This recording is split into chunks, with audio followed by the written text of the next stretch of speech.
Go for it. All right.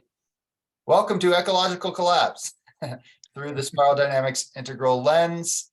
So I'm Josh Schlossberg. I have been a volunteer and professional environmental organizer for 25 years. I'm a former environmental journalist, currently on sabbatical from that.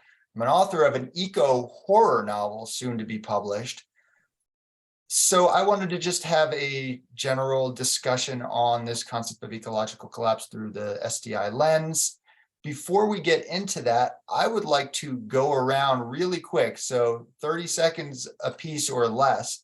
Just say what ecosystem you're in. You don't have to know specifics, like what are the trees like? Oh, I'm in a hilly forested areas, just something like that, so we get an idea of where folks are at, say your state and country too. So I'll go first, and then I'll just pick people, and so we can just go around like that. So I'm Josh. I live in Colorado in the Rocky Mountains, and it's basically ponderosa pine forest with tall grass meadows. Paul, what about you? What's your ecosystem?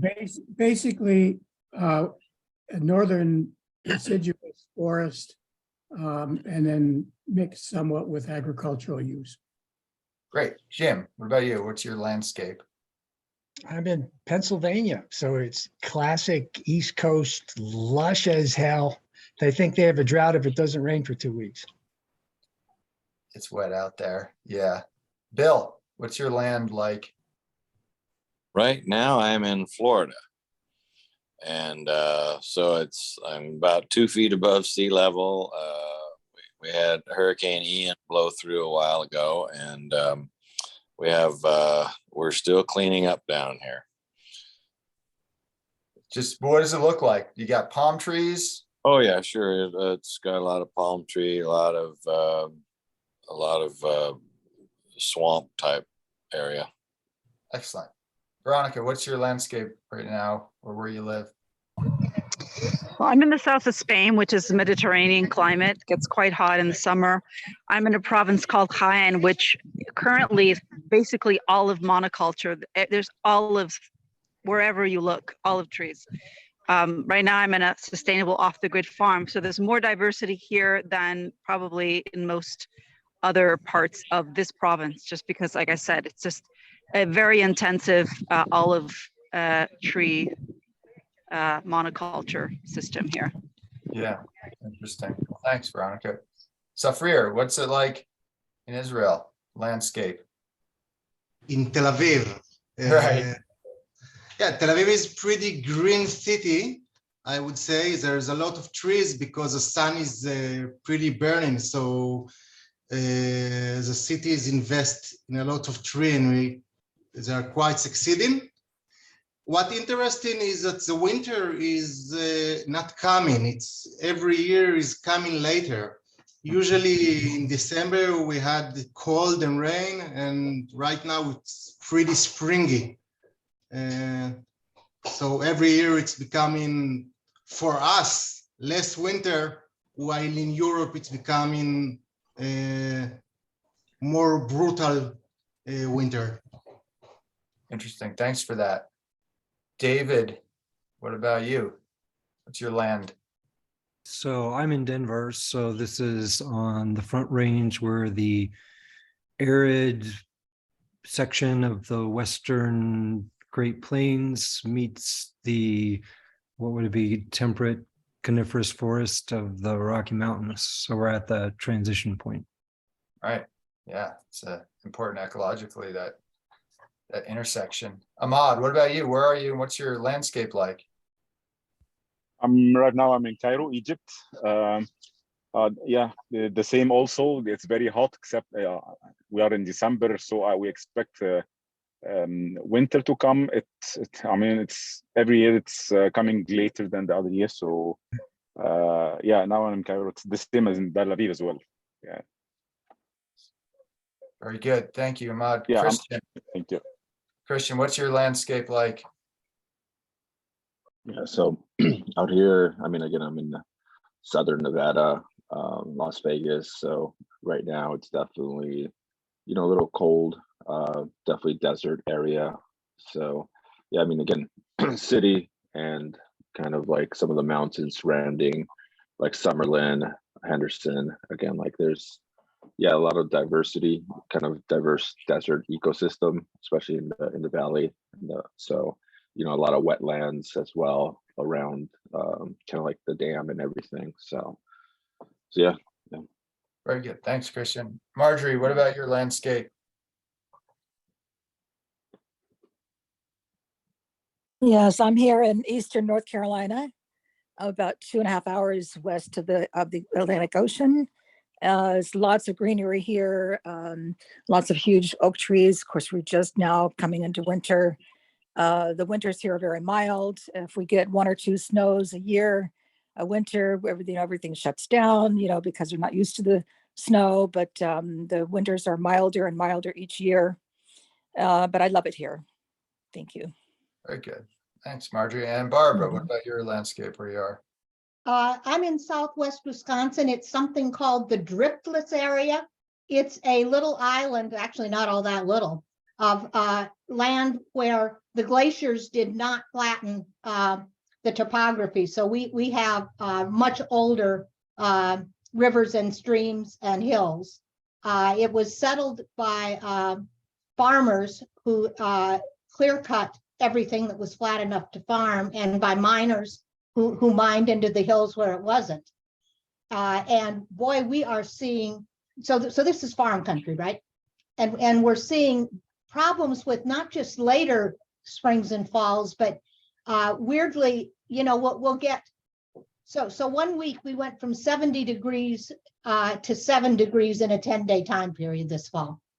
And then we were back up to 50. And that's becoming a problem. The rainfall, we're getting drier. We used to be like the East Coast. And now we're the west drought zones are moving into Minnesota, and now they've crept into western Wisconsin, and we're getting periods of droughts. And then we're getting torrential rains that are flooding. So we understand that it's making feeding the world a whole heck of a lot harder on what were wonderful farms that have now been turned into industrial wind and solar farms. So if you guys get hungry in the States, it'll be because we're growing wind and solar instead of growing food. Well, very interesting. Thank you, Barbara. So thanks everyone for your locations. Now we can track everyone. That was the purpose of that. So through the spiral dynamics integral lens, this is my prompt. What is ecological collapse? Is it happening or likely to happen or not? And if so, what, if anything, can be done about it? So the way I was thinking we do this, typical salon style, raise your digital hand with that reactions button. I'll call on you, and try to keep your comments under 5 minutes just so we can keep everything moving. And then after a comment, if people really want to comment on that comment, instead of taking it into a different direction, go ahead and use like the mug is a pretty good thing because that sticks up even though it says I'm away. So we'll try to do that. I'll time folks just more for my own sake, because if I get started on this, I usually don't shut up, which is why I'm going to try to focus on facilitating instead of talking, but we'll see. I'll probably be talking too. So yeah, go ahead and raise your hands. If folks don't, I'll kick things off. But again, the prompt questions, what is ecological collapse? What is that? Are we talking about just the planet? Are we talking about the species on the planet? Are we talking about how it refers to human beings? Is it happening or likely to happen? Is it just a made up thing? And what, if anything, can be done about it? Who wants to start in with solving the world's problems?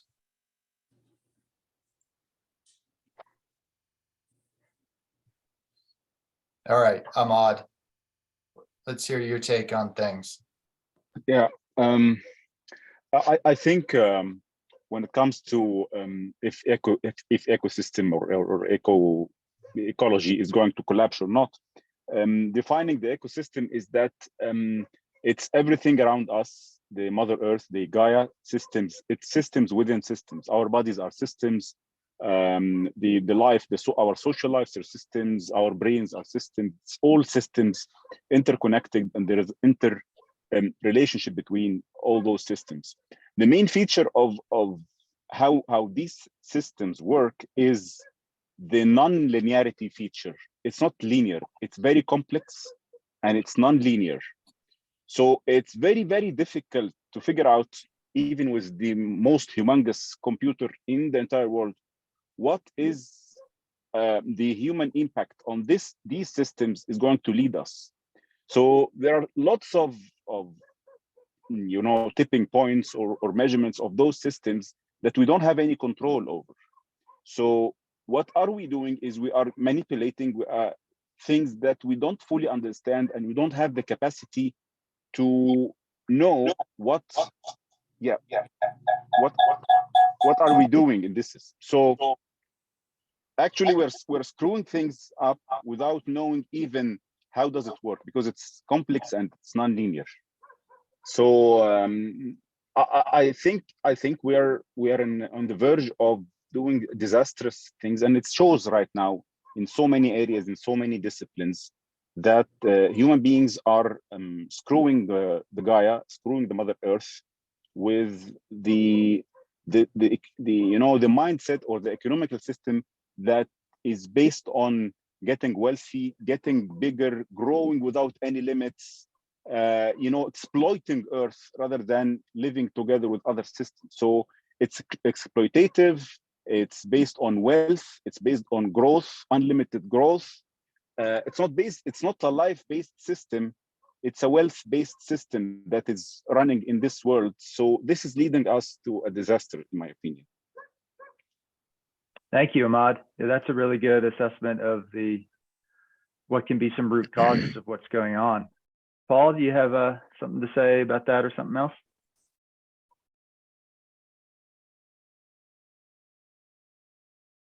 Oops, you are muted, Paul.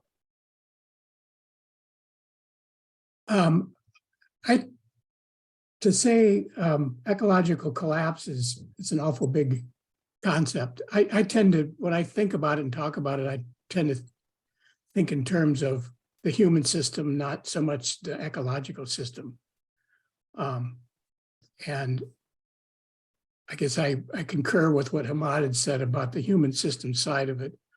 I don't worry as much about the Gaia overall ecological system part of it.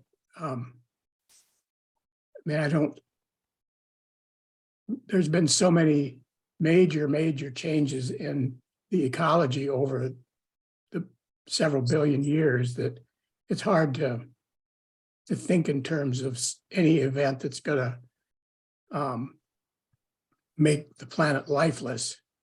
But our current Western industrial consumer growth-based system is certainly at peril.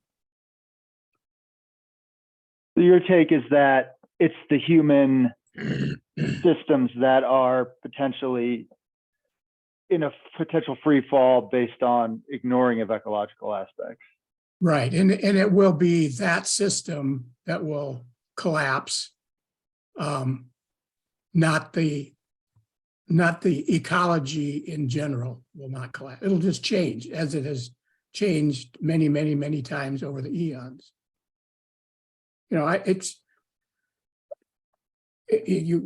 think, are we gonna, is the environment gonna continue to heat up and make human industrial society unbearable, or is at some point going to melt the glaciers and reverse the flow of the major ocean streams and bring on an ice age that brings the industrial society down? I have no idea. I think the net effect is it's not the ecosystem in general that suffers, it just changes. It's our system. It's our human system that will come down. Thanks, Paul. Safrir? Yeah, thank you. From spiral dynamic point of view, what I learned from spiral dynamic is that the main value system that causing the disruption of the ecology in the past few decades is orange. And orange is so much integrated in our systems of life, in our politics, in our value system, and orange gave us a lot of benefits. It gave us such a better life, and the freedom value is so important to most of us that we are not willing to give it up, even when we know that we are destroying the world by those values. So I would say that the main challenge is that look at orange and really see what we can, what we are willing to change drastically, which includes the value of freedom, the value of the ability to make income as much as you can from anything you need.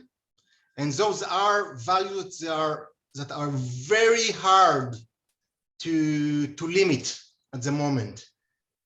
And just by trying to clean in what orange made, or just trying to educate for green values, will not solve the problem without dealing with really accepting the damages of oranges and willing to change it. And I think that this is something that we are afraid to talk about in many ways. So pinpointing orange, or the modern perspective, economic expansion, infinite growth, some of the stuff that Ahmad mentioned as the culprit. Even more than that, I mean the freedom, the value of freedom, the meaning that we want to live free, and the government and the democratic countries support freedom. Therefore, they support the freedom to explode the ecosystem. And without limiting freedom, we will never be able to limit the destruction. And this is something that is so radical, and you can build so many organizations that help to clean the earth, but without changing the values of orange, we are probably doomed to continue to destroy the ecosystem. Yeah, so you say freedom, limiting freedom. Another way of looking at that can just be instilling a sense of responsibility, because freedom without responsibility is just basically chaos. So yeah, that's a good assessment, I think. Even if you are like the prime minister or now you are governed, and you're willing to do extreme changes in order to limit the corporations and to invest most of the budget on saving the earth, you cannot do it without changing the values. So this is a problematic issue here. Yeah, the values, rules, laws alone might not cut it without the valuing of the natural world, and that may only come at a certain stage of development in theory. Mm-hmm. Great. Yes, Well, we cannot expect to really limit the destruction without changing the values. Sure. Yeah, I think that is definitely a major integral takeaway that doesn't necessarily occur in other spheres that are kind of just like, yeah, like we set up these laws or we tell people enough times to care and they will. It's like, well, maybe they won't. Great. Thank you, Safir. Bill, what's your take on this very simple, easy to solve issue? Well, Josh, I guess we talk about life conditions in spiral dynamics, and we're the species that's responsible for creating these changing life conditions. And so as our ecosystem tends to degenerate, I think it's going to be harder and harder on our species. I guess it just depends on how far out you want to think.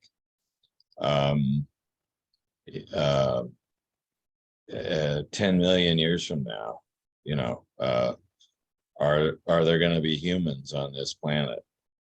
I don't think so. Species come and go, and the Earth will still be revolving around the sun. And you know, what will be the final straw of why humans aren't here anymore?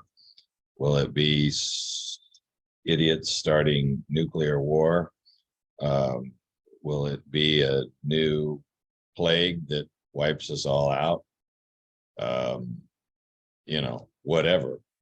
But whatever it is, let's say it's nuclear war and we create a whole new ecosystem with radiation, but that will go away after millions of years, and 50 million years from now we'll still be circling the sun and there'll be a whole new ecosystem. So I guess one of the questions is, will we be able to survive as a species? I think the answer to that is no. But, you know, will it happen sooner or later? So hopefully later. Sure. Well, thanks, Bill. Yeah, you bring up an interesting idea of, so we're changing life conditions for other species on the planet. So are they going to evolve spiral dynamically because of that? I don't think so. But before I call on you, Barbara, I just want to comment on a couple of things because it's come up a couple of times. So I want to just throw a little wrench in the mix. So human stuff, obviously, we're going to be human centric. I actually don't think there's such thing as biocentric. I think we can balance better with the natural world and other species, that they should count and count a lot more than they do. But the only way to be biocentric as a human is just to kill yourself. Like that. So no one really does that. Everyone prefers humans. Like people who say, and I'm one of them, I value frogs, the life of a frog, right? But you know, let's say in Pennsylvania, every time you get in your car after a rainstorm, you're probably killing like 7 frogs. And you're like, I'm going to get rid of my car. No, but what if this happened? Every time you went out to drive during a rainstorm, you ran over 7 children. You would stop driving. There would be like, we would change the entire road system. There would, you know, it wouldn't keep happening. So the idea of us having a frog and a human at the same level, I think that is a fallacy. And most people don't suggest that, but that does happen a bit in the deep ecology world. I think even those folks are not being honest about it. But that being said, I think we need to value the natural world a lot more, if only for our sake, but for more than our sake. But the only other point I wanted to make is that, you know, the human situation for sure, but there is a delicate balance in the natural world that if you remove enough pieces, it does fall apart. And at that point, it may be that the life that we're talking about is, you know, cockroaches and sand. And that is not the same thing as a biodiverse system that feeds on itself with, you know, the whole trophic levels. So I do think that the idea that, well, whatever happens, there will always be life. Yeah, but for us to eradicate 99.9% of the species versus having a rich ecosystem that feeds off of itself and is self-sustaining. I don't think those are the same thing. And then there was the argument of, are we actually affecting our atmosphere? So this thin layer of biosphere. So an idea in deep ecology and folks like that is that can fall apart and then this becomes a barren rock. Now, I don't know if that's very likely. I think there's something in the middle. I don't actually personally use the term collapse very much. I see it more as an unraveling. But if you unravel something enough, you know, is it still like a baseball? You cut it open and you pull out these strings that are inside. Is it still a baseball when like 99% of that is out? You can pretend that it is, but that's my take. I don't think that whatever happens in nature that we do as humans equals it's still a functioning ecosystem. That was my take. So Barbara, what do you think about stuff?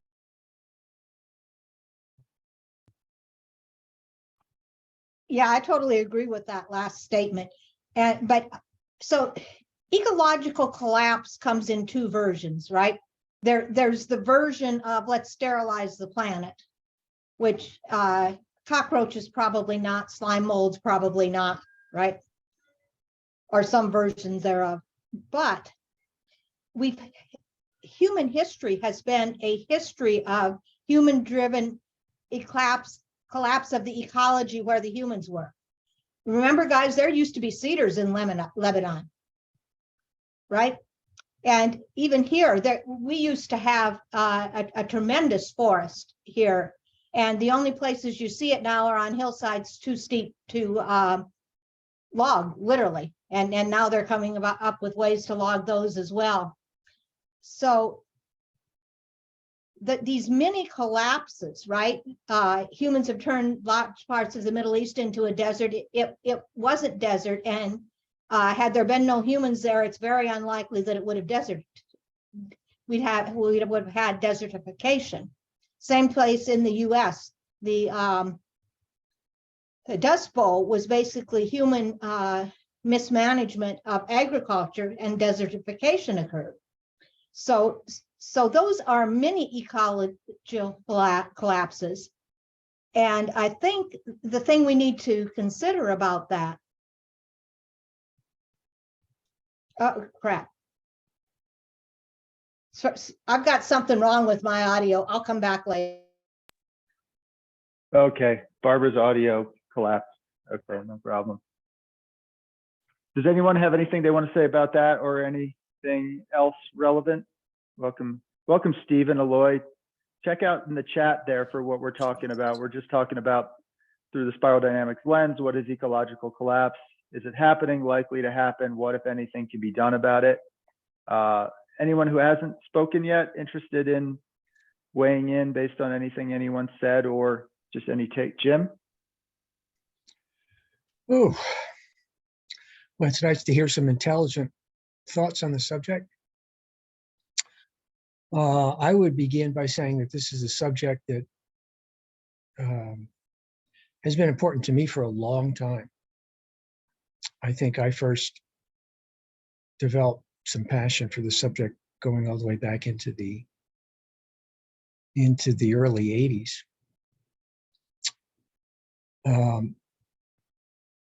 And I remember a period where I was kind of like the green activist. Earlier, a number of you have spoken about orange, and clearly orange is a big player in this conversation. The whole notion of economic growth and the whole thing that we're dedicated to, society is organized to maximize economic growth, and with that, this thing we call consumption, right? Reducing us to consumers. And we are indoctrinated into this belief system to the point that we can't even see it anymore.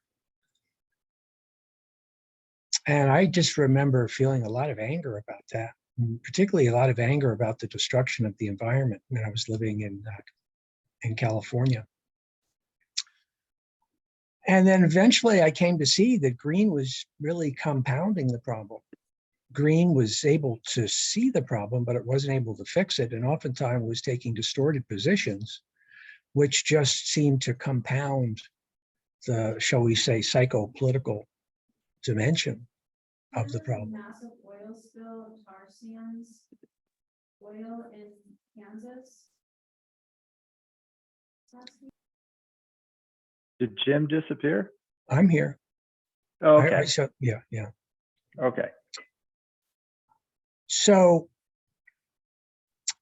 you have a problem that on one hand originates in the orange meme, or at least has been very much intensified by the orange meme and the possibility of technology to increase our so-called growth, which really is a measurement of our destruction. And this is a thing that we can't seem to see as a society. We're cheering for economic growth out of one side of our mouth while we're bemoaning the destruction out of the planet, the other side, and we can't see that these two things are connected.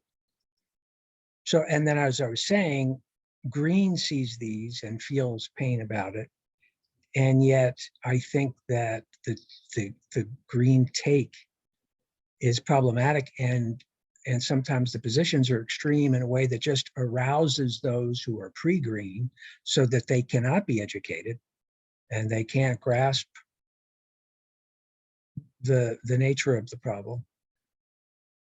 And by the way, Josh, regarding the word collapse, I think the word collapse can work if you are specific about saying that collapse is not an event in time, but a process.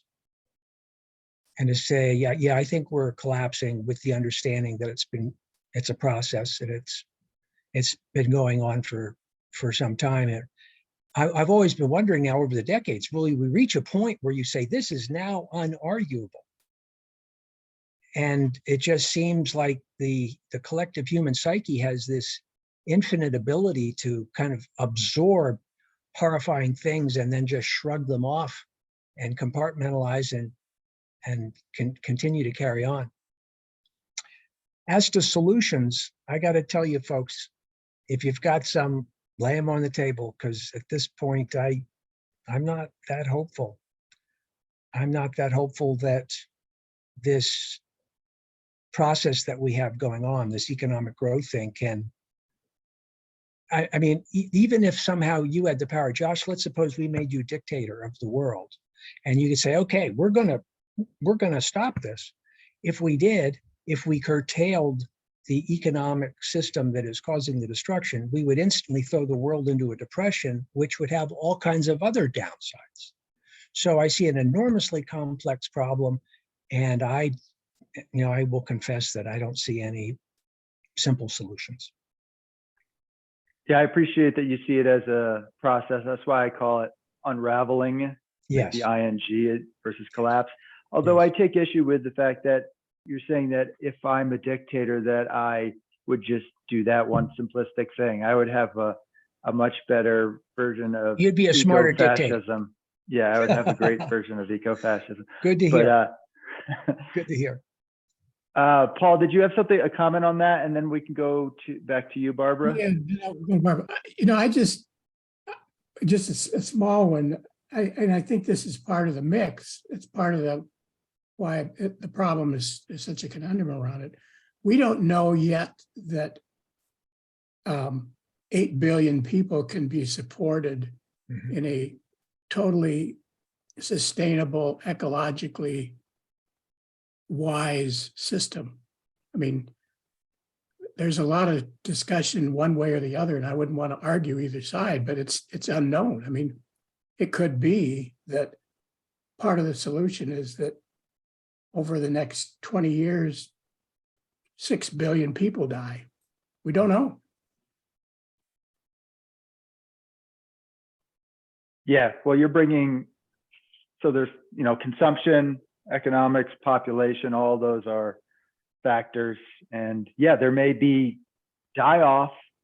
So the idea of every human being dead in the next, couple decades, I can't understand a scenario in which that would happen, but massive die-off or even just a very unpleasant die-off, there are a lot of scenarios where that may Well, yeah, I mean, place.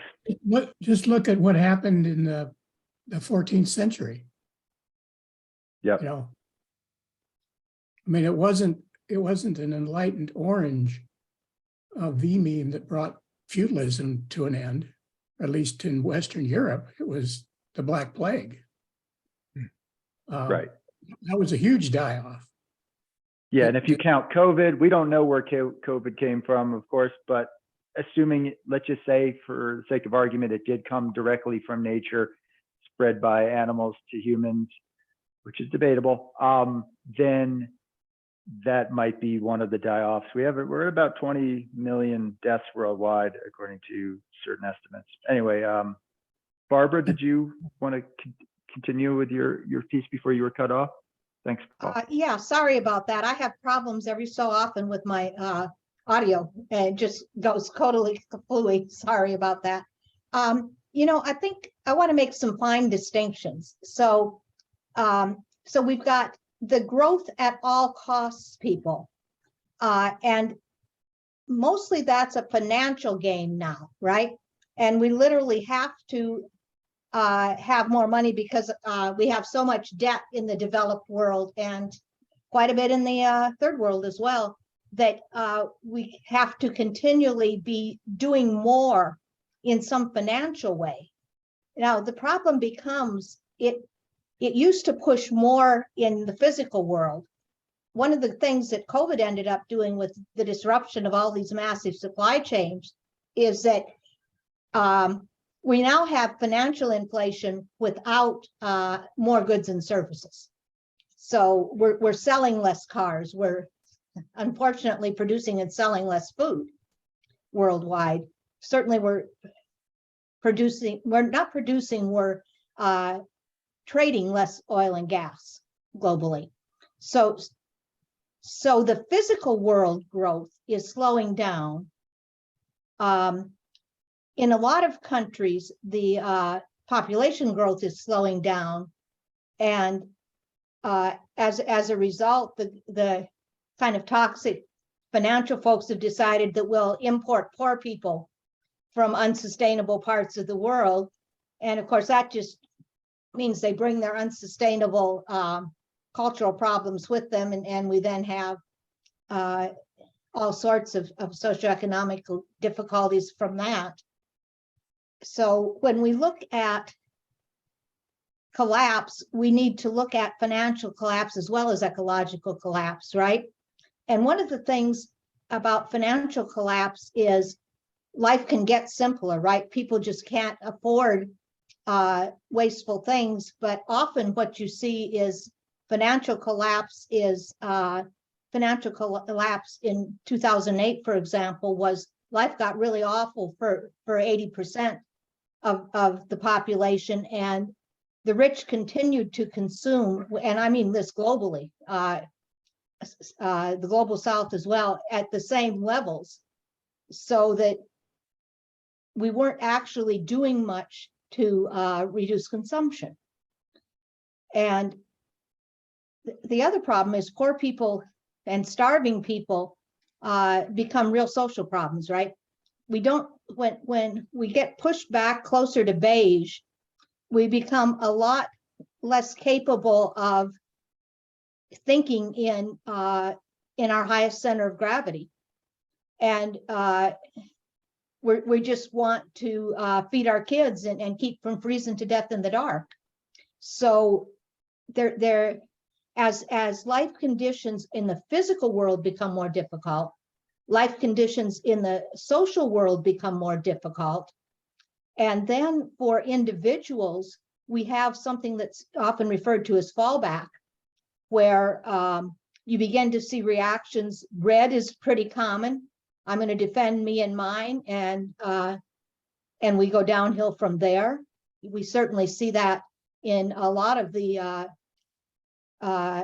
problem areas around the globe, right?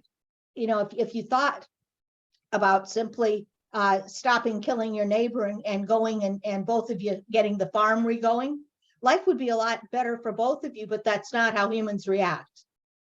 And so in amongst all this ecological collapse, is the problem of working societies collapsing because of migration, because of need and want, because of destruction of raw materials. So as we move into these kinds of crises, there are downward spirals that tend to, each little broken piece tends to make another piece break. And there's a couple memes out there that are basically going around saying, you know, everything is broken. Ecology is broken, finance is broken, government is broken, right? I don't think those memes are at a high level incorrect. And so the problem, as someone just said, is where do we start to fix them, right? Are there any tipping points? And I think from the spiral wizard viewpoint, what's really important is for us to look at tipping points, perhaps at the local level, if we can prevent the Midwest from becoming a desert. That might be really nice for global food supply. Can we do it, right? What would we need to do it? That's probably something that's easier to deal with than solving the global oil problem. So can we think of semi-local interventions that might have big impacts? Yeah, thank you, Barbara. I'm still here. I'm just eating. I feel like people don't want to see me eating on camera, so I'll just let you look at the clear cut. But yeah, those are really good points. So yeah, you're saying, are there examples of local models that can be leading things in the right direction? Is that what one of the things you're saying? Whoops, you just muted yourself, Barbara. So we think about tipping points, right? And you know, there's a question of is the ecology beyond the tipping point? But locally, it's easier to fix a local ecology. And Tel Aviv's an example, right? Safir, we're now growing trees in Tel Aviv, and guess what? The climate becomes better. And as the climate becomes better, we can grow more green things in Tel Aviv. And then the climate becomes better. And that is an absolute truth. So there's restorative farming that's becoming a thing to fight factory farms with the idea that it's not growing animals that is a problem. It's growing fat on factory farms that are destroying soils. So can we rebuild the ecologies as the landscape becomes better with better cover and stuff? Desertification stops. We get more rain, and we can reverse that the way they did after the Depression, when we regrew basically the U.S. farming economy from what was a semi-desert during the Dust Bowl. So it's those sorts of things where we can go directly to fixing local ecologies that maybe are a tipping point and a place to start. Not to stop, but to start. Right. So before we get into Marjorie and Christian, so what V-memes would be doing what you're saying, Barbara, do you think? So around here, blue, orange, and green in the farm communities are doing restorative agriculture.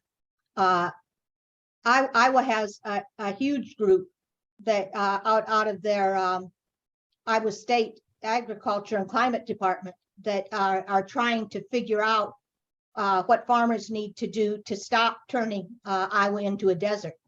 And they're darn good. Unfortunately, they don't get enough publicity, mostly because the East and West Coast in the US think of them as flyover country, right? So God forbid that these blue farmers who think they just want to save their land that their families had traditionally for 2 centuries should have answers, right? So we see a lot of blue love of the land there. We see a lot of really clever orange, positive orange solutions, right?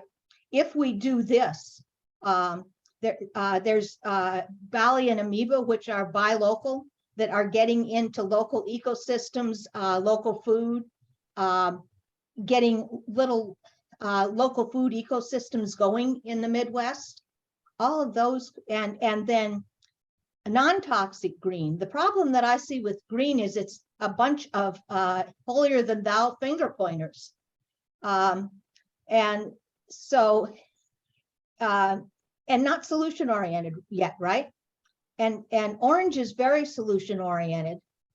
And sometimes those solutions are just too short-sighted, like growing crickets and meat in vats, but you can sell them well. So I think it goes all the way from blue on up, and even maybe a little bit of red, you know.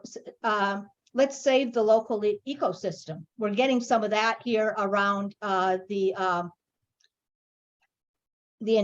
industrial wind and solar that's basically taking all of the ag land out of production. So even down to red, if it's very well channeled, might make some positive difference.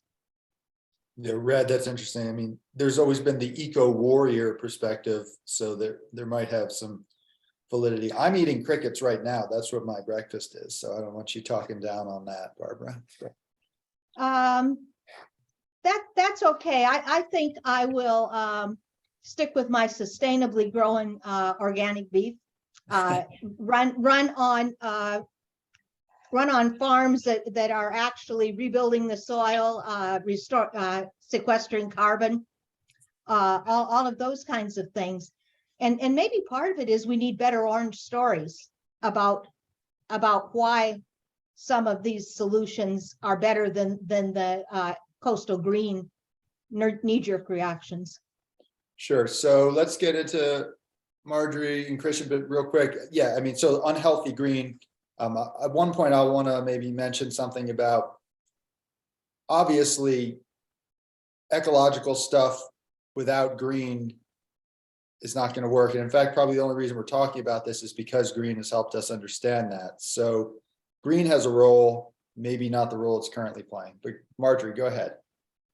Yeah, from what I understand of spiral dynamics and integral theory is that I don't feel that any of these problems can be solved from first tier. We have to get into second tier.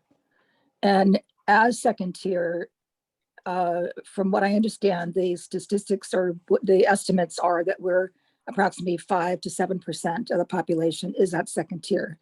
And you need at least 10% tipping point. I mean, that's an old idea that Ken Wilber has had for all these years, and who knows what he's thinking now. I'm sure he's still out there telling us what he's thinking. So we may or may not make that, but at second tier, you will have transcended and included all that has come before. And it's not just including it as it was, it is transformed into its highest and best and then included. So we're including the best of beige, purple, blue, all the way up. So at second tier, we will have will be in process of human species evolution in terms of consciousness. And by the consciousness evolving, then at that point, the solutions will come more naturally, and that everyone will, not everyone, but those who are at that level will be able to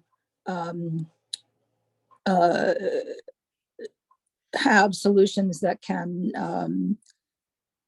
go forward. And I think that, we're always going to have people at all these different levels, because you start out at square one and you can't skip any stages. So you're always going to have people at beige, at blue, at purple, whatever.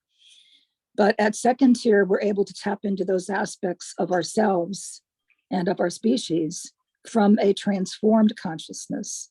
So we'll be able to utilize the value of purple, because at purple, you will be able to go back into the place where you are interested in community for survival.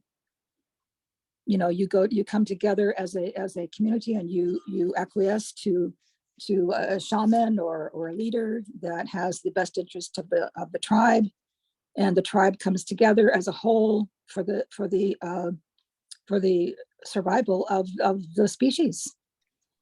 So an evolved purple at second tier would be able to find solutions to come together. So I still feel like the major emphasis is still to continue to evolve consciousness within each individual. And as far as collapse, I think some of that does occur naturally, because anything, in order to come around to its next iteration of being, the old has to die. And so possibly, I mean, who knows, but possibly part of what we're seeing is the natural death that must occur in order for the new to be reborn, to be born. So I know that's coming at it from a kind of a more philosophical or more emphasis on individual responsibility of developing the consciousness, rather than actual solutions in the here and now. And all of that, of course, needs to occur simultaneously. So the question also becomes whether the species can evolve consciousness fast enough in order to avoid the possible collapse. Thank you. So thank you, Marjorie. So that's another vote for tier 2. We need to evolve our consciousness. And then there's the idea that, I'm not sure if you're getting into this frame or not, but if humans do it, it is natural. And I don't want to get into that trap of a discussion, because I think the way to frame it is, did humans do something, and did the other species do something? Because a beaver does change an ecosystem by cutting down some trees and damming up a stream, but comparing that to turning the prairie into Denver, I think those are two, different things. I'm not putting those words in your mouth, Marjorie, but that is what that discussion then ends up going into. Well, if humans do it, it's natural. I would say yes, no, whatever. Can we track if humans were responsible for it, and then we can call it whatever, and it may just be inevitable. But it brings us back to the beginning, what Jim was saying, which is the consciousness is a piece, but in the meantime, not everyone is going to be at that level. So we're going to have to make do with what we got. And there is probably a ticking, I don't want to say time bomb, but the clock's ticking. Thank you, Marjorie. Christian, do you want to weigh in? And we have Eloy and Don had come in since then. If either of you want to say anything on any of this or go off in your own direction, raise your fake hand and we'll get you in. So Christian, go ahead. Yeah, so one of the first things that comes to mind as far as like collapse, and again, my background, I used to work in the doomsday prepper niche. So I'd write copy, marketing to, again, like different audiences, but again, like there's definitely like an audience of, just different people at different stages of development, where again, like from my perspective, looking at other competitors in that space, I can see how they're positioning their offers based on, the audience's fears. And, some of it has come from, seeing it in the past. So again, like if they're from like the South, like Florida, again, like they have certain, like just the environment, just, every year where all the, what's it called? The, was it tycoons? Yeah, just kind of like all the hurricanes. Yeah, that's right. So all the intense hurricanes, like all the intense kind of like weather. So again, like they have like a certain prepper mindset around that, and like they know that's like a seasonal thing. So again, like people who have been there enough, they kind of have certain strategies and ways how to prepare themselves, versus people who are brand new, have never been there, just moved from somewhere else. That kind of catches them off guard. So again, like, yeah, there's still a mind, and then there's also like kind of different, stage 4 kind of Christian conservative groups that again, like they're selling like these tub of like food. And again, like their minds, again, especially if they are like preachers that are like running some kind of like Christian evangelist church, you know, they can make claims that corporations can't, you know, because again, like they can, you know, really say like, oh yeah, you know, God's right around the corner, you know, time to prepare, you know, like be one of the select few, and you know, it's that rapture ideology. So again, like they really pitch and get, you know, people, you know, get people up to a fever pitch to buy based on that fear, urgency. So, you know, again, like there's different, and again, I'm definitely speaking from a very five orientation right now, and I'm talking from like, you know, taking advantage of people's fears around the ecology and profiting from it. So, but again, it's just like seeing how five is operating, both on the marketing of that side of things and getting people to take action, but I also kind of trying to implement like a kind of even, you know, potentially a seventh system that understands kind of human nature and the fears, and kind of like integrating both these approach 5 and 6 to kind of, you know, take, you know, get like a massive call to action, massive kind of implementation of systems that'll help people, you know, prepare themselves for worst case scenarios, but actually like, you know, take care of the environment and not actually like, you know, extract like 5 is doing, has been doing, you know, that's gonna be costing us more down the line. Because again, like there's definitely like, I'm not gonna mention them specifically, but again, like I'll just say a pomegranate billion-dollar company, you know, again, like there's definitely certain things in California where they've been taking up a lot of the water, and you know there's certain like, you know, groups or like populations in California that, you know, just haven't been able to have access to the water supply because some of these corporations have been kind of, you know, finding loopholes to access more of the water so they can plant and sell, you know, more of their pomegranate juice. So again, yeah, and then again, like they'll definitely like put up a big PR to try to steam them, like, I don't know, position themselves as being like, you know, the ones that are helping the community when they're really extracting from that community. So yeah, it's a really interesting time and space right now we're in. So Yeah, thanks for that. You brought up a really important element. So the doomsday prepper component. Hey Steve, can we mute you just for a second there? But so the doomsday prepper. Oh, okay. Hey Paul, could you force mute Steve? Too many things. Yeah. Hey Paul, do you think you could just? Oh yeah. Yeah. All right, thank you. So yeah, Christian was talking about the doomsday prepper stuff, which is really interesting. Of course, a lot of that is a complete scam, right? The idea that because you have macaroni and cheese, you're going to just survive, you know, like, but at the same time, there is a good element of that I think had been expressed by the adaptation. So there's prevention. We're trying to prevent aspects of collapse, which I think need to happen, say with forest preservation, other things like that are climate buffers, whatever. But then there's the adaptation element. So accepting things are unraveling, we need to prepare in certain ways. The transition town movement, I would say, was a healthier version compared to the doomsday preppers. Most of the doomsday preppers, I think they think, you know, it's going to be like some government takeover. I don't know if they're like as concerned about like ecosystem unraveling, just like, you know, there is almost a religious element. It's an Armageddon thing, which is similar. It's a different flavor of the collapse religion, but the transition town folks and this movement sadly has kind of fallen away. The transition town folks are about, yeah, climate, biodiversity stuff.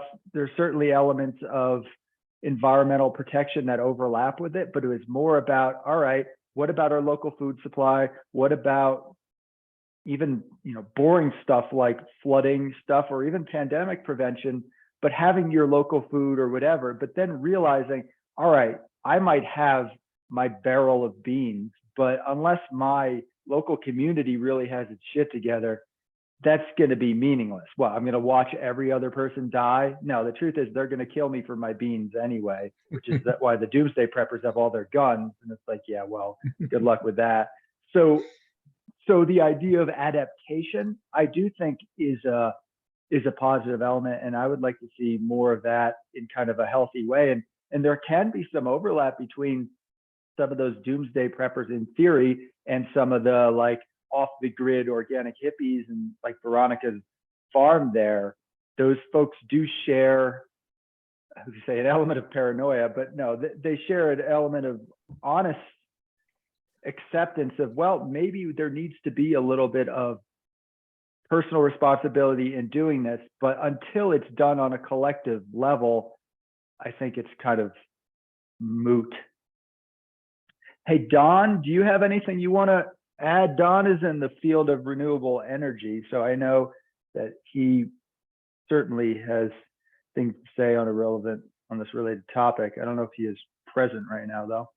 Yeah. Hi, I'm there. Hi, Don. Thanks. I'm sorry I'm late here, and I'm kind of hesitant to present because I haven't been hearing the conversation. But just maybe I'll add a couple of pointers. Can you see my profile picture here? We could see your Does like that a show up? little creek. Yeah, that's actually an irrigation ditch. It's called the Silver Lake Ditch. So I live in Boulder, Colorado, at the edge of the mountains and also at the edge of the high desert plains. So water's an issue. So what I've been doing the last couple of years is volunteering to get water from up in one of the glacier lakes down to what's at the top of that picture is a reservoir. And it's a reservoir that turns into a wetlands and is supporting quite an ecosystem there. And it is fed by this ditch, which is tiny and skinny, but makes a difference. And so one of my reactions, Josh, when you put out the call for this one, ecological collapse is just almost by definition a pretty pessimistic veneer to put on the whole conversation, right? So no offense, but you got my attention, so that worked too. So what I'm all about is we all know there's a massive problem, but what are we doing about it personally? What are the things you could do on a personal level? So that's one little volunteer thing that I do. What I do professionally is work for an organization that manages an information technology standard, IT protocol, to connect renewable and other distributed resources to the utility grid. And a big positive thing that's happening, if you look at the overall environmental problem, as one of the major contributors is just carbon emissions and how that's changing the climate. One of the hopeful places where the amount of emissions is being reduced is in the electric utility business. And so we have tried to ease the way that you can both add low emission or zero emission resources to that grid. And so that's kind of what I do on a day-to-day basis. And what is happening there is from a public policy standpoint, you have a lot of polarization in politics. What recently happened, we probably all know about, is a major piece of legislation called they called it the Inflation Reduction Act. But what was hidden in there was massive amounts of spending on emissions reducing policies and investment, especially investment. And so a thing that a person can do if you have a car, if you don't have a good mass transit system like Boulder, you still have a car, but you can drive an electric car. If you drive an electric car, it's zero emission at the tailpipe, but then you have to charge it. So you want to charge it with renewable energy. You can participate in many programs from local utilities that offer to connect you directly to renewable sources. And in Colorado, that means wind power, of which about a quarter of our power grid is powered by wind these days. And that went from 0, 10 years ago. So there's an infrastructure here, which is in the spiral terms, kind of the orange infrastructure that's being built up in industry and in investment that is turning green in an environmental sense. And that's a trend that's a very positive, very hopeful trend. And so let's see, I'm looking at some comments here. All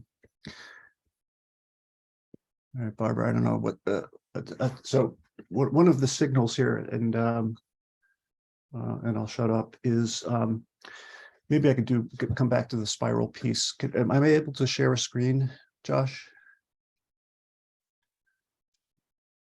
I don't know, Paul, I think had disabled. Go ahead. I just sharing. turned. Okay, thanks, Paul. Okay, great, thanks. Let me see if I can get the right document up here. So this is an exchange I was part of on a Spiral Dynamics, the email list that is kind of not very useful anymore. But there was a guy here who I'm calling AA, so as not to name names. And he wrote that first paragraph, in which I would characterize as virtue signaling. He was a green thinker, both of a green level and an environmental, and he was trying to do some work, but he was having obviously an existential crisis here, that the work he was doing didn't seem to be going anywhere. And he kind of went through the spiral levels here in the colors that are bolded.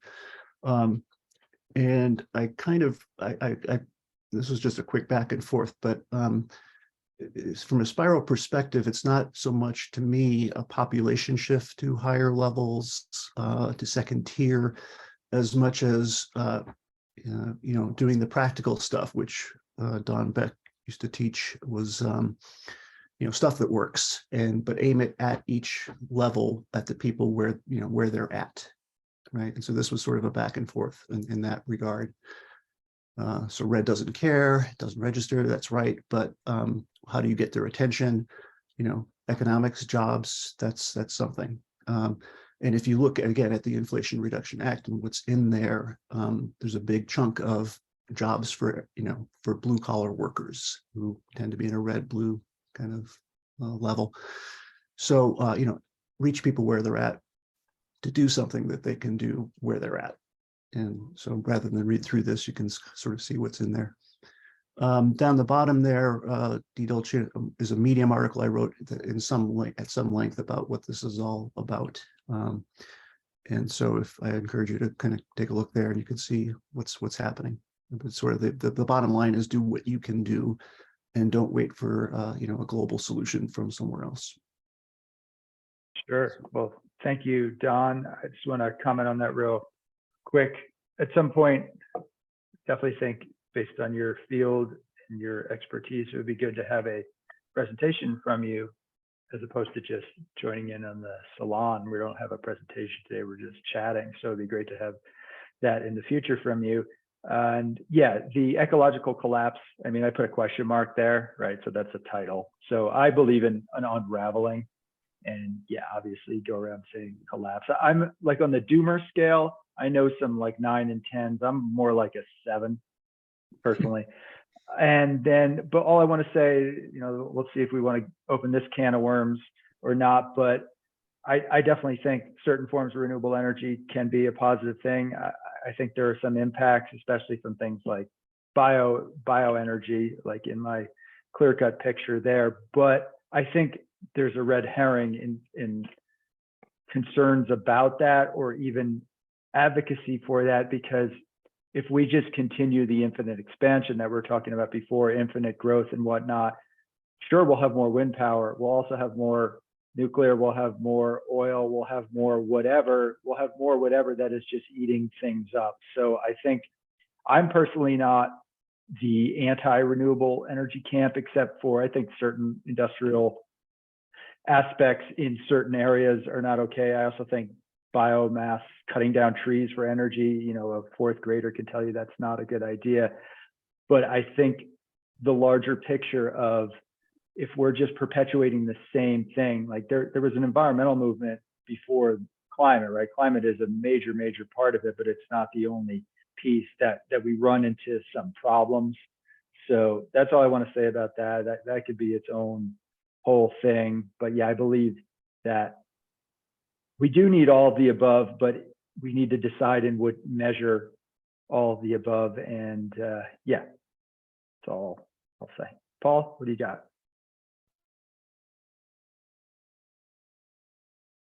This is just a kind of it was kind of stimulated by, I can't remember the term you used, but something communities that you'd said earlier, Josh. What was that term? Well, there's something called transition town. Transition towns. Yeah, that's it. Yeah. Yeah, There's I a- just posted the link for folks, so that you could see what it was. They're trying to metamorphose themselves into something a little more relevant, but I think they're also going away, Josh. It was, I mean, it's still relevant, but yeah, they have basically disappeared. Yeah. There's an interesting book series written by James Howard Kunstler. It's called World Made by Hand series. There's 3 books. I've read those all. That I mean, it's not dystopian, but it's not utopian, but it's like, that's not a bad view of what might happen if there is indeed a societal collapse.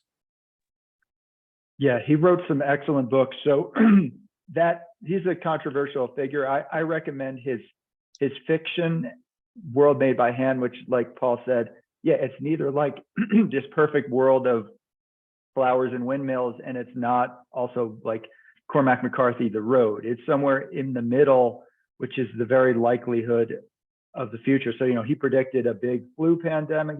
It's very interesting. His fiction before 10 years ago, I would also recommend. Since then, he's gone like a lot of the contrarian doomers into, I mean, he basically became a Trump supporter. He's become a jackass. But I actually invited him to a talk with Transition Town in Vermont when I was a part of stuff like that. And, he's actually an asshole in person, but regardless. Are you talking about Kunstler? I am talking about Kunstler, and I'm talking shit about him just because I feel like it. But we can accept that people have good ideas and good components, and we can celebrate that stuff and also acknowledge and own the other stuff without canceling them. Because I actually was on the radio then, and on like the local NPR station, and somebody called in because they didn't like Kunstler's excuse me, his dickishness. And so I had to actually defend him on the radio, and I take back the defense. But no, he has some good points. That book, that fiction, that's a really good way to actually explore how some of these things might occur. So yeah, A World Made by Hand is the book series. I believe there are 3 of them. And yeah, that's a really good recommendation, Paul. Yeah, World Made by Hand, The Witch of Hebron, and A Short History of the Future. His earlier book, The Long Emergency, I thought was quite a worthy read. Yeah, I recommend his earlier stuff, like I said. So he does a lot in the peak oil realm, which is something we haven't talked about much, and is something that the environmental movement weirdly also doesn't talk about. But just in a real quick nutshell, I mean, there's so many different angles with all this stuff. But I have a friend who's a very big peak oil aficionado, and there's a really good entity called the Post Carbon Institute, Richard Heinberg. So these people are environmentalists, but they're like, it's weird. It's a different thing. So I take some flavor from that. And their thing is like, yeah, we should definitely protect forests. Yeah, we should definitely try to do all this renewable stuff. But guess what? Things like petroleum and frankly, even these minerals, they're finite resources. At a certain point of time, they're either going to, if not completely disappear, but the concept of peak oil is not, there isn't any. It's that it becomes too expensive to extract the dregs of it. And that's why fracking, in this way of thinking, why fracking has gone up so tremendously. That's like, we're going to the bottom of the barrel kind of stuff.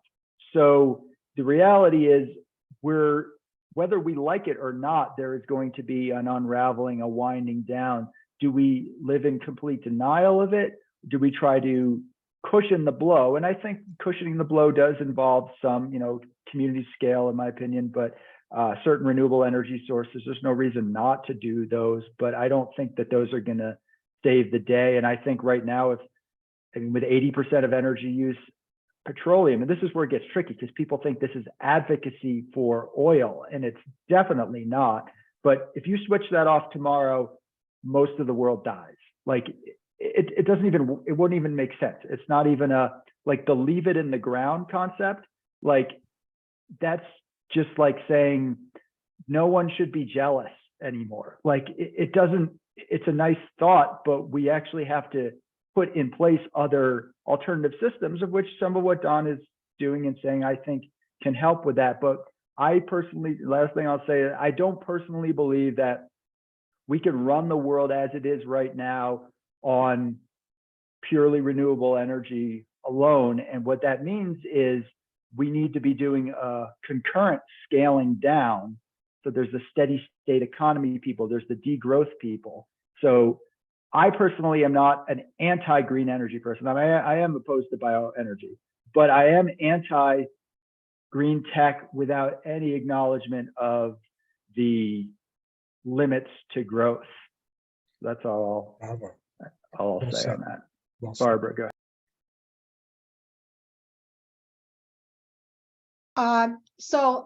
I have personal history with peak oil.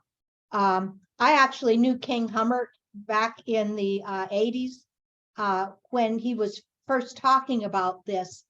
And, we have a lot of this adjacent possible and the issue of profits being too early, right?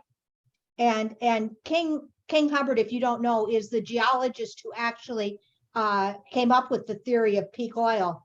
And he was old in the 80s, early 80s when I knew him. So I want to say even as early as the 50s, certainly as the 60s, he looked at basically, the rates of depletion versus the rates of finding new big ones.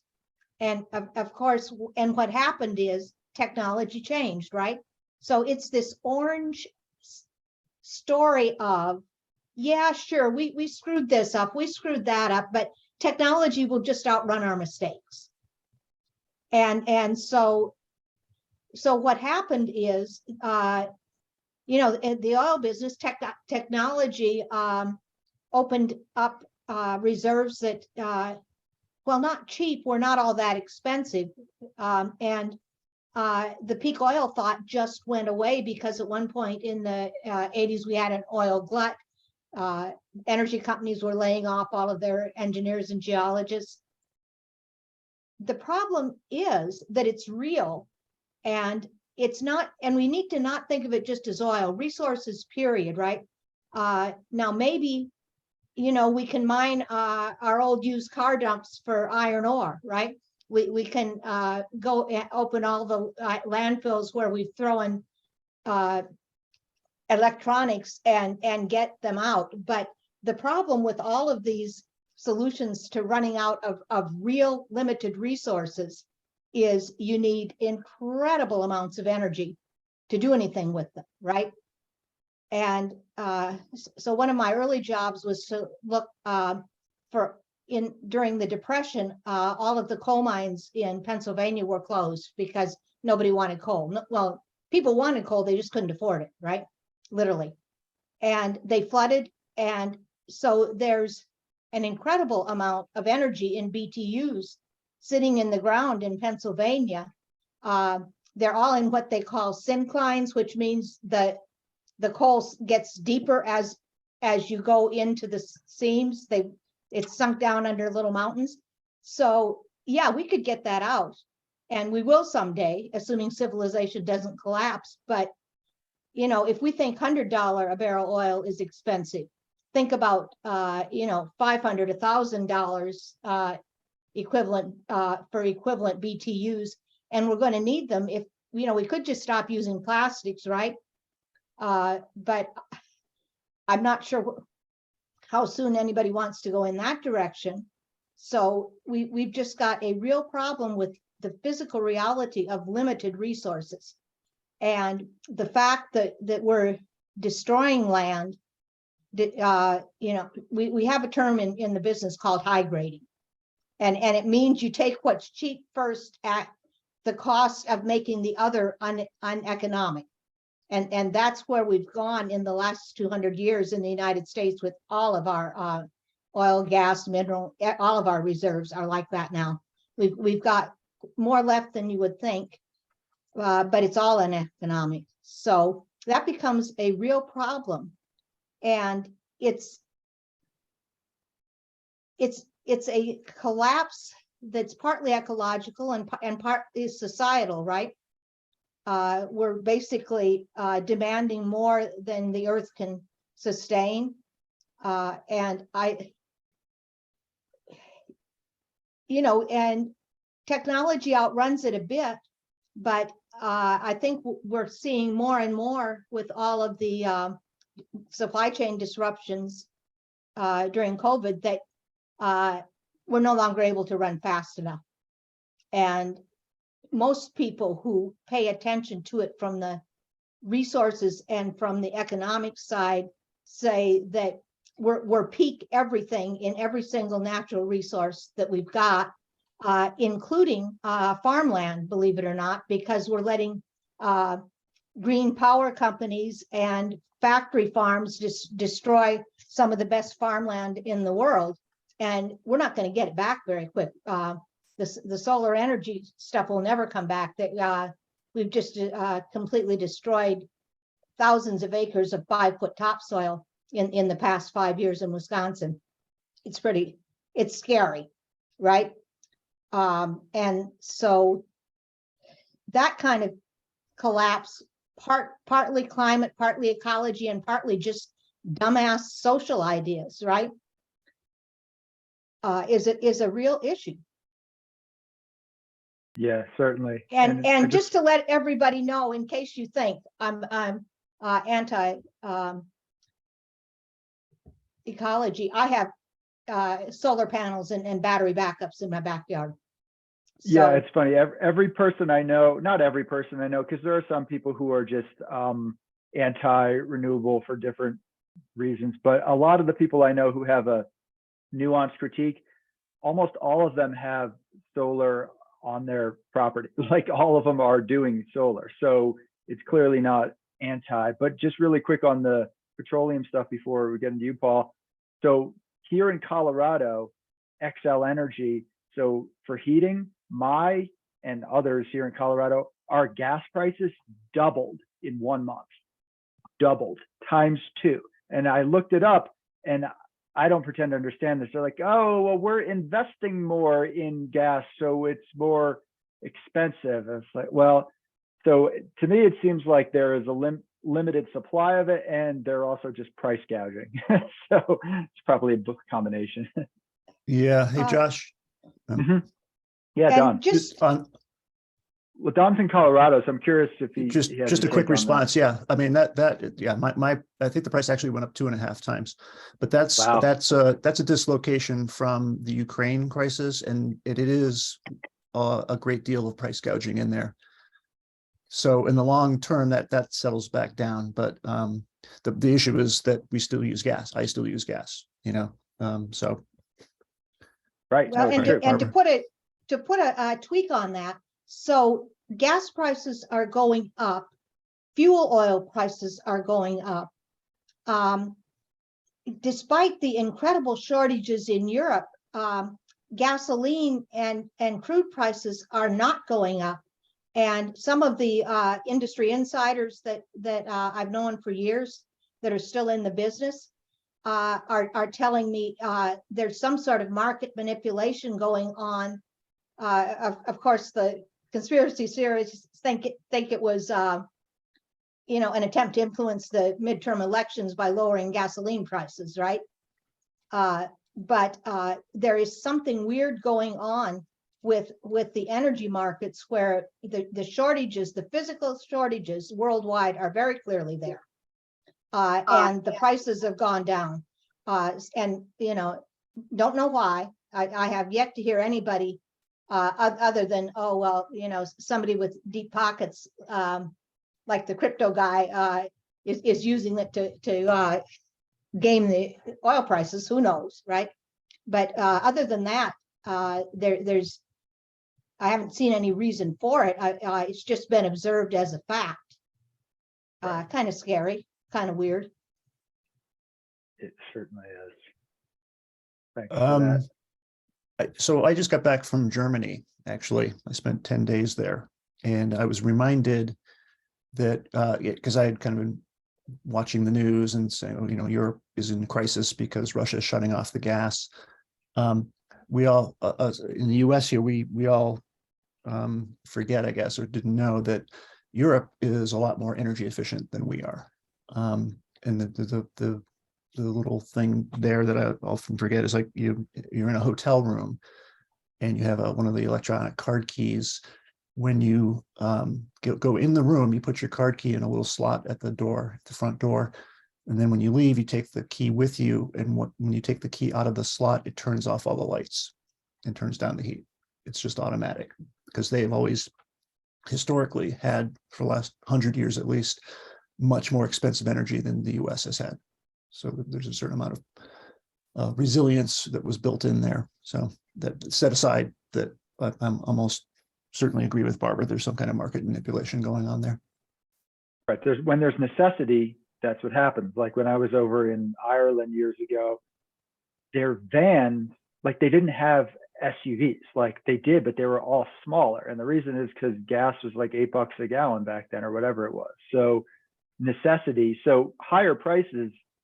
I mean, at a certain point, that's just kind of inevitable. But yeah, when it's something like heating your house, so that doesn't put me out, right? And I mean, I already have very low energy bills. I keep the heat low. I wear sweaters, whatever the hell.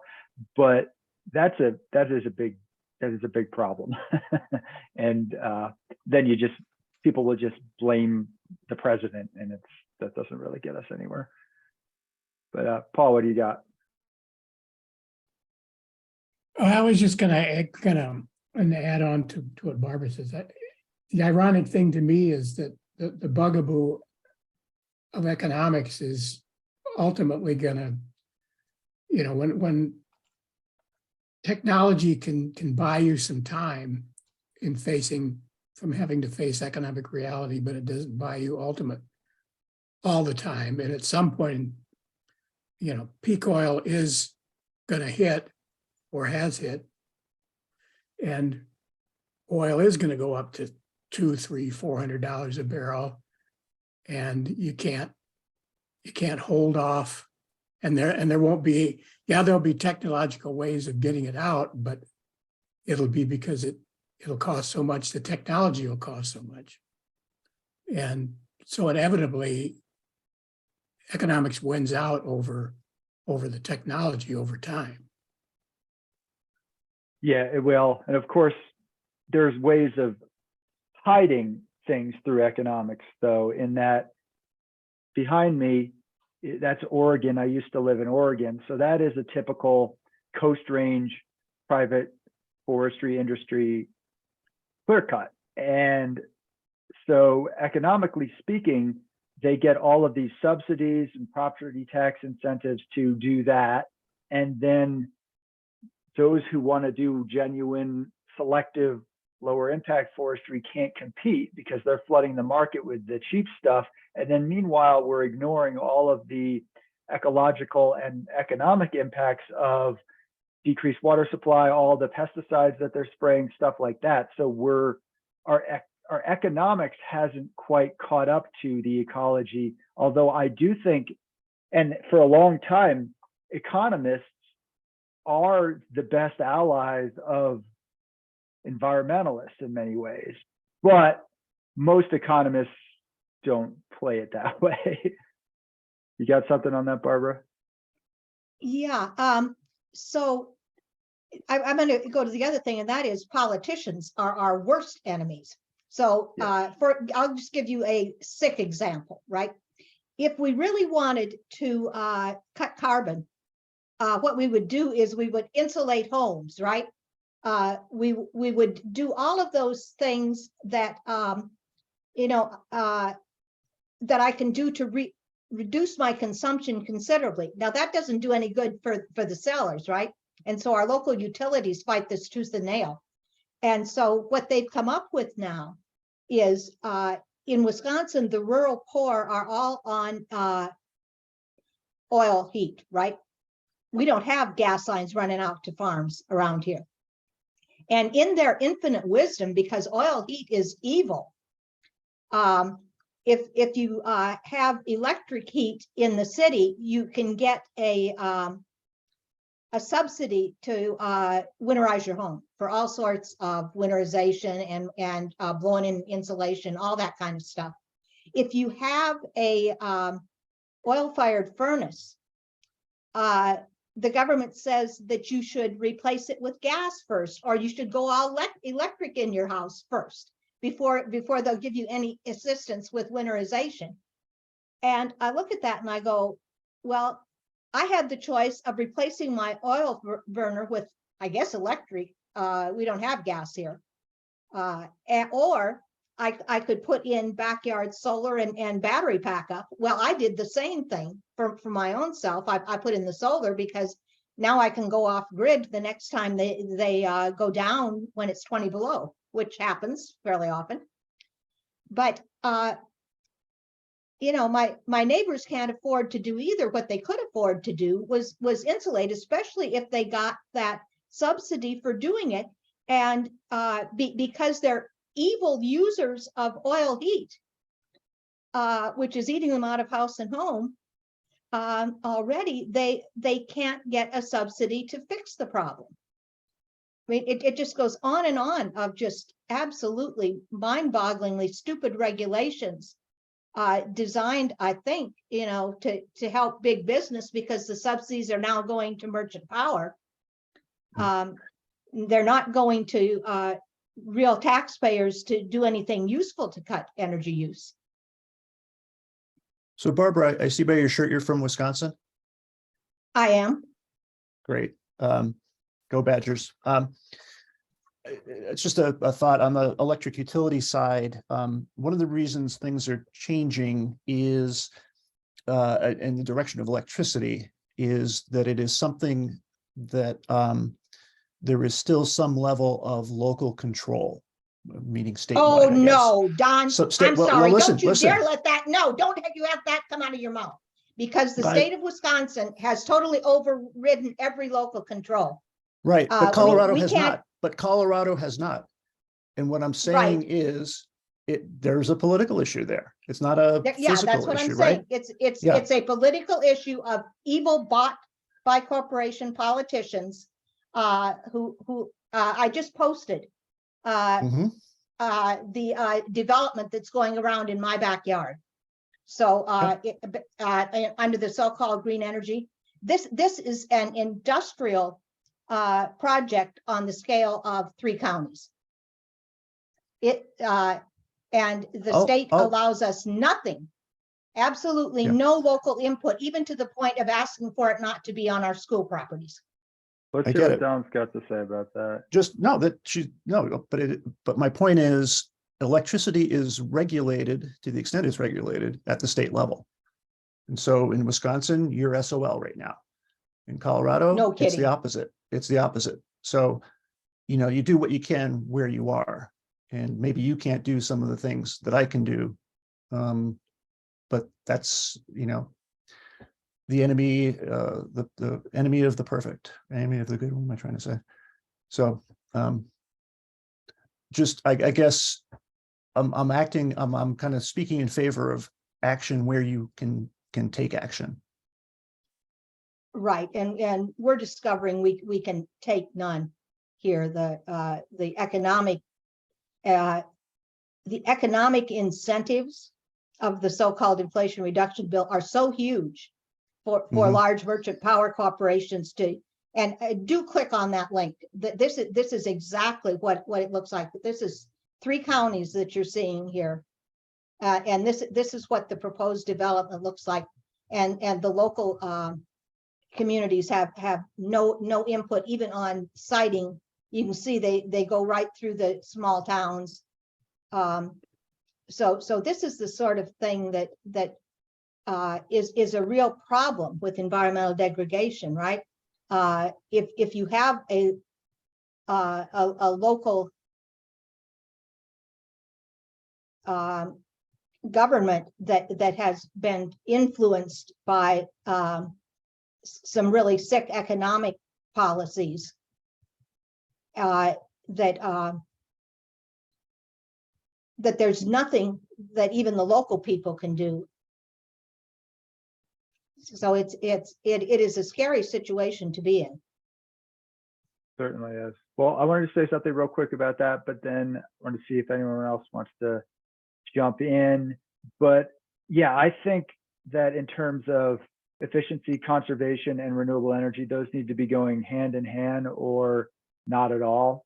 And I think there's some of the pushback against renewable energy is disingenuous, but some of it is genuine. And the analogy I have is if this is a bathtub overflowing in terms of climate, biodiversity, whatever, we got to turn the faucet down and not just lay down more towels. And the way I see a lot of just tech fixes is just throwing down some towels, and the tub is actually, we're turning the spigot even higher. So that's something that I see a lot. And yeah, the efficiency stuff, some places do better than that. Vermont has done a decent job of that. There were all sorts of local programs to insulate homes. So that's a cold ass place with some old ass homes.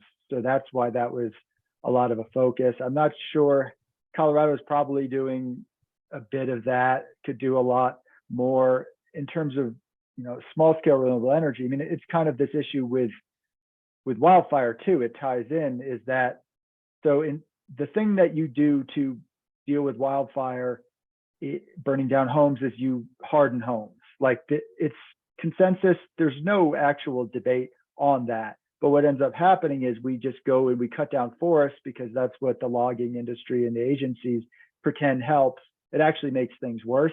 And at best is just an exercise in futility. But the tricky thing is to get a person do a thing. So it's expensive. So we're here in Colorado, some of us are advocating that we, and west-wide, we route the money that's going towards logging these forests and making wildfire worse to actually protecting the homes.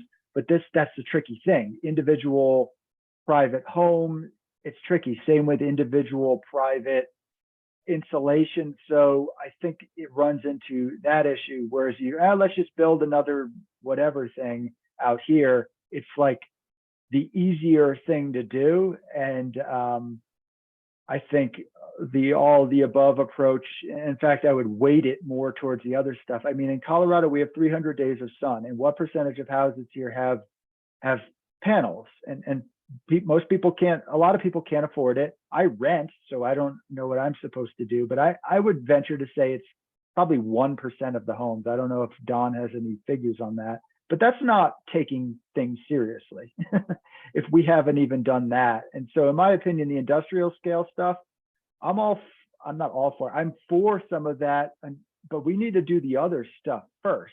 And we're really not. And that's why I feel a lot of it is disingenuous. And that's why I just want to say, before trying to get somebody else to talk, is through the integral lens, integral, second tier, all that we need to do. We need to think at this through second tier. I actually think that what is missing from this is a functional green. Like we do have the green ethos of it, like, oh, we should care about it. That's really good. And then we have people who say, keep it in the ground, which doesn't mean anything. The people who are doing those protests, I support a lot of what they're saying and doing, but every single one of them is living the most consumptive lifestyle that humans have ever lived in the history of the world. So when you go up to an oil company and with a protest sign that says keep it in the ground, and you're giving them hundreds of dollars every month, they're laughing in your face. Like they think it's hilarious. And then they're like, all right, I'll invest in this energy source too. So I actually think what's missing from this is, yes, tier 2, but I think green needs to get its shit together a lot better. And maybe green can't do that. So maybe it is integral that helps green. So my premise is that integral needs to play in the green sandbox and make green a little more influential, not just a bunch of sloganeering, while pushing back against and at the same time partnering with the appropriate versions of orange technology. Right now, most of the mainstream environmental movement, I would say, has become pure orange. It's not even green at all. It's just mouthing green. And so that's my kind of take on it. And that's what I'm trying to do these days is I don't need to create an integral environmental group. Need to get green to get its act together a little better. But for folks who haven't maybe talked for a while, who are still present, Ahmad, Christian, Safrir, David, Marjorie. Yeah, Marjorie, you got something? Yeah, I think also part of what it needs to happen is an acknowledgement that the shadow or the dark side of humanity or of everything will always be with us. So it becomes a matter of integrating the shadow. So when we talk about second tier, you talk about the need for a healthy green. Right now, it does appear that the shadow or dark side of green is in control. And possibly it's because the healthy side of green has not stood up to the shadow or acknowledged the shadow and included it into the healthy side of green. You know, so then it can transform itself and then evolve into second tier. So somehow we need to find a way to integrate the shadow. I agree. Well, so what would be a green shadow then? Well, part of what we're seeing now with the over simplification of things, with insisting that on the one hand we are inclusive, while on the other side of our mouth we're not. You know, by insisting that our way is the only way, is the best way, rather than actual inclusion. So to acknowledge the hypocrisy. Sure. I think first by admitting that it's there and acknowledging it and actually feeling into it, then it can become healed. It won't go away necessarily, but it will become healed to the point where it can be included. It can be transformed into something greater. Yeah, I think you're right.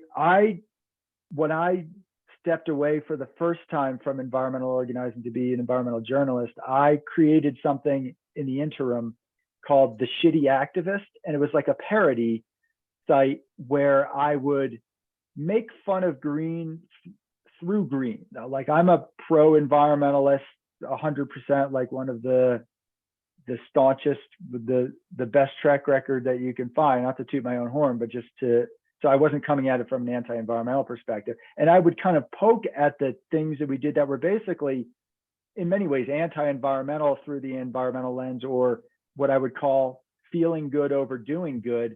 And I got no traction.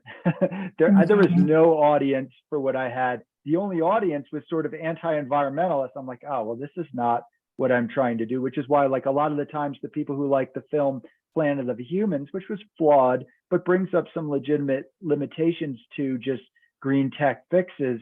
A lot of the folks who promote that are not all, and I wouldn't even say most, but are anti-environmentalists. And so there's a trickiness with all that. When green leaves itself open to, you know, idiocy, it gets taken over by opposing forces. So yeah, we're at it's a real quandary right now, because I think in order to actually evolve into second tier, we're going to have to find a way. I think that healthy green is going to have to buck up and stop participating in the process, because even though it's a natural part of the evolutionary process to recognize when something is not working, and so you kind of become anti that, you know, in order to, but the anti has become so toxic, you know, that, so we need to find a way to resist what was or what is in order to go forward, but do so in a more compassionate way. So really, healthy green needs to reinforce its ability to have empathy and compassion, you know, for itself. Yeah. Thank you. Thank you, Marjorie. Paul, and then I'm going to try to get David in this because he's making really good comments in the chat, but Paul, go ahead. We've got about 10 minutes. Yeah, I would agree. I think, I guess the point I was originally going to make was that it would be interesting to have a discussion in this group. And I think a salon discussion would probably be better than an actual presentation of talking about what do we mean when we say shadow. I mean, this word, I mean, it's like the integral community is really latched onto that word, and it's just thrown around all the time. And it's, I mean, in a sense, if I had to identify or make a guess at what, 15 years from now, what's the really negative shit that's going to come out of the integral community, it's going to center around the word shadow work. And so I think we need to understand what the heck that means, and particularly what does it mean in the first tier, and how do you do healthy shadow work, not only in the integral realm, but in the first tier. Complicated, but yeah, talking about shadow can be tricky, but ignoring it is even more dangerous. So yeah, it's a complex, very complex topic, that's for sure. Yeah. Yeah, I got sucked into a fight over that recently online, and somebody was just being a total dickhead, and was claiming, well, I'm just working out my shadow. That's not an excuse to be an asshole. And I came up with the analogy, well, if it was my understanding that shadow work is something that's very individual, very upper left. And so one could say that, a group of medieval warriors slaughtering each other in hand-to-hand combat are just a bunch of individuals doing their shadow work with each other. If they acknowledge after they kill somebody or while they're killing somebody that it's their shadow, maybe it's close. But yeah, the idea, like, I just shoot you in the head. Hey man, that's my shadow, man. We're all working on our shadow. No, you go to prison. You're in a cage. Sure. So you figure out your shit. Yeah, good points though there, Paul. Barbara, what do you have on that? Beck and Graves had an interesting take on shadow. And more at a collective level, I think, and that is what they observed is that, the idea of development is that you reach a point at which your current capacity to cope is well below what life conditions are requiring, right? And so the model of spiral dynamics is you begin to develop the neural capacity and the social capacity to cope with things that are more complex in a new way, with new neurons developing. And Graves thought that absolutely. He thought that neural pathways had to develop before you could deal with higher levels of complexity. But what they both observed is that in that process of being totally unable to cope with current life conditions, individuals and social groups invariably doubled down and then tripled down on the idiot things that they were already doing.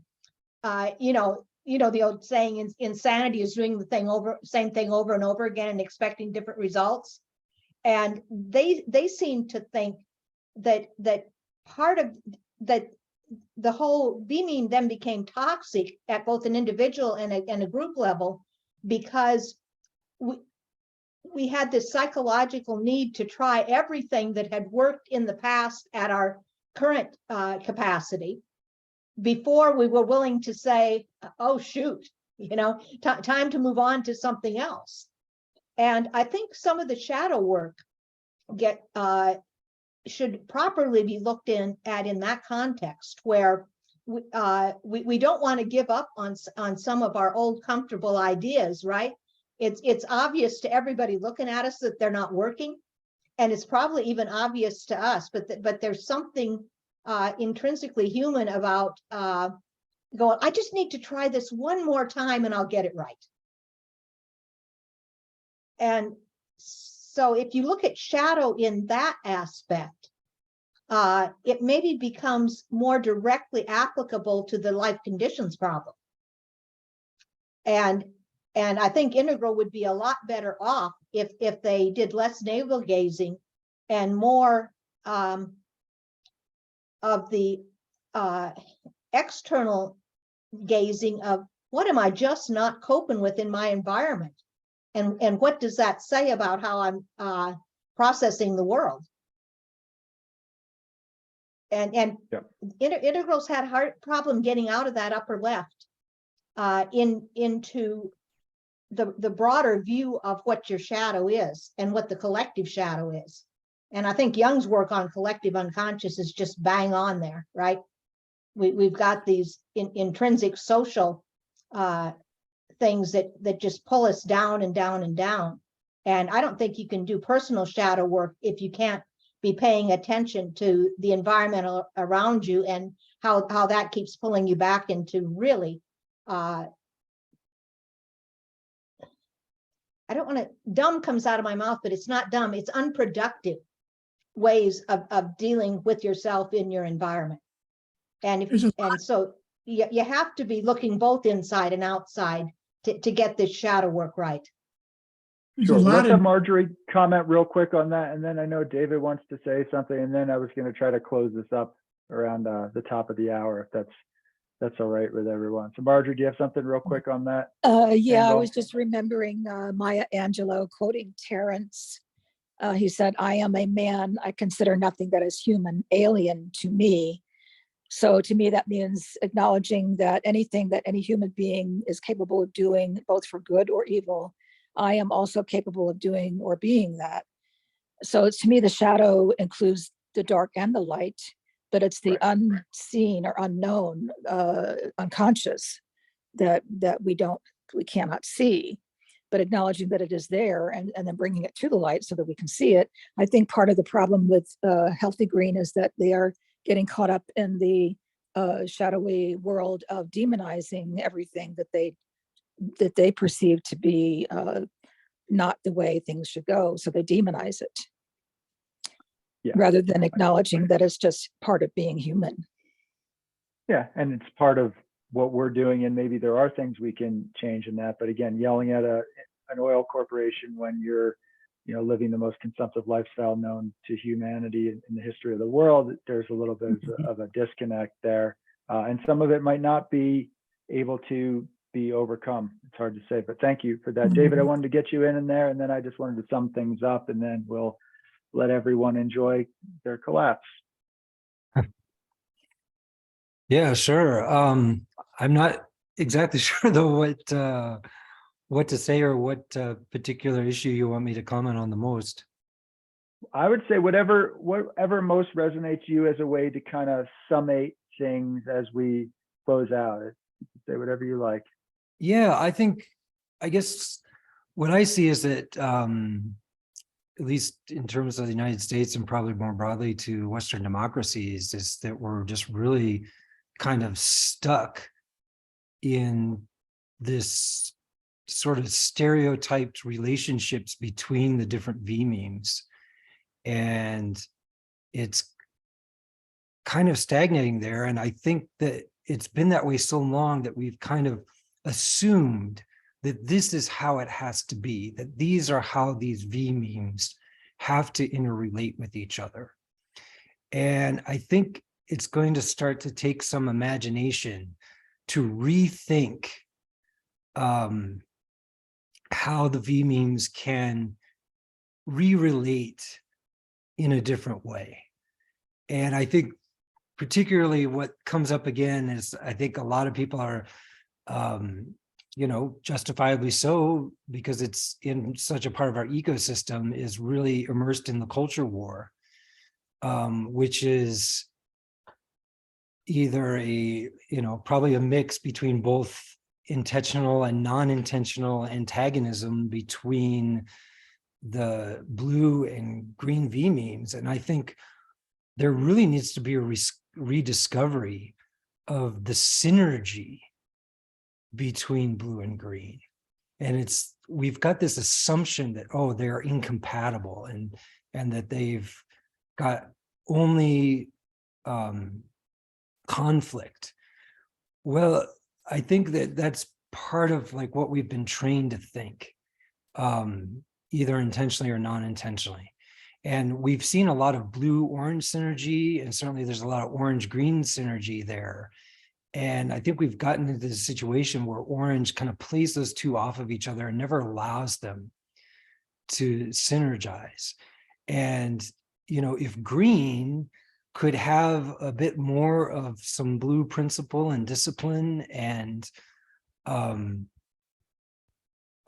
order, and if blue could synergize with some of the problems that green can see and bring in some of the more like nationalist and spiritual meaning behind solving some of these existential problems and feeling responsibility for the environment in this case, there's some potential there for a complete remix in how these memes relate to each other. And right now, blue by itself and green by itself, neither one of them are enough of a we collective to counter orange alone, because orange is so dominant. And if there was a bit of a more of a synergy, blue plus green working together, I think could help counter orange more effectively. I think that's really great point. Can I try to sum up what you said, David? What's that? Can I try to sum up what you said and get your reaction to my summary? I missed the last part of your question. I'd say, let me sum up what you said and then get your reaction to my summary. Sure. Okay, how to get the V memes, the first tier V memes, to positively relate to each other without necessarily actually moving them into a second tier center. Well, yeah, I think that's some of the irony in spiral dynamics, right? Is like, on one hand, the spiral dynamics people say like, oh, green makes this terrible mistake that it assumes everyone can be green. And then on the other hand, it says, well, if we just keep green and get everyone to yellow, then that will solve the problem. And I'm just like, wait, whoa, that's even more difficult than getting everyone to green. Right. And then what are you going to do with somebody that's in blue? They're screwed. Yeah. And you know, part of what I think about too is just like, as the stages move up, there's actually more translatability of the meme across different human groups. And whereas on the earlier parts, there's actually more conflict. So like, I guess what I'm trying to say is like, you know, when purple was the peak, there was a lot of purple versus purple violence, right?